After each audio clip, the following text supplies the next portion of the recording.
All right, I want to do an update on my automatic start here. Alexa, golf time. So I wanted to speed it up. I wanted to see how fast I can make it. So what's happening is I got a switch bot that's clicking the computer, turning that on. We're also turning the projector on up there, and then the switch bot, this little thing is turning on the SkyTrack. I want different profiles for my golf and my computer so I can sign into one, and that's why I did things in a task scheduler. So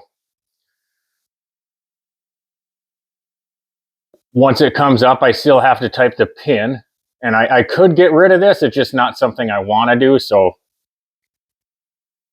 you can say it's not full automation all you want, whatever. I don't care. So now GS Pro opens up by itself. And in a task scheduler, my auto hotkey is going to run, and we're going to click here. It's going to open everything up. It's going to wait a set amount of seconds. And this is, all something that you're getting ready while you're, warming up, people taking their boots off. Seems to be, what people need to do, come in and then they don't have to do any of this. So it also opens up the SkyTrack interface. Now it's going to go up here. It should click up here to push this behind.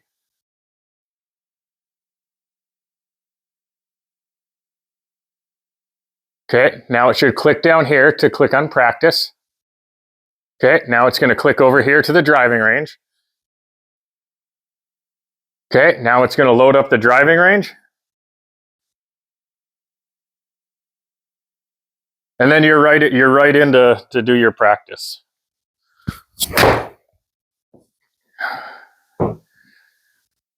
And you're set. You don't have to do anything. Now what I want to do is I'll rewrite it, and I can say, once you're done with your last click, go up here. Like with my hotkeys, when I'm using this, when I'm doing the drop ball and stuff like that, with these secondary functions and stuff, it clicks and it'll go up to the top, so you don't see your mouse when you're done. It's not in the middle of your screen. So, and then when you're done, you can just say, Alexa, we are done golfing. Thank you for playing. Please clean up your used golf shoes and golf balls from the ceiling. Then she just kind of reminds everyone in the league to clean up after yourself and, have a good time. But yeah, that's it. The projector's an automatic shut off after 2 minutes. I couldn't make it click twice. So I just did, all right, after 2 minutes of nothing, then the projector just powers down. So, but that's it. Nice and easy.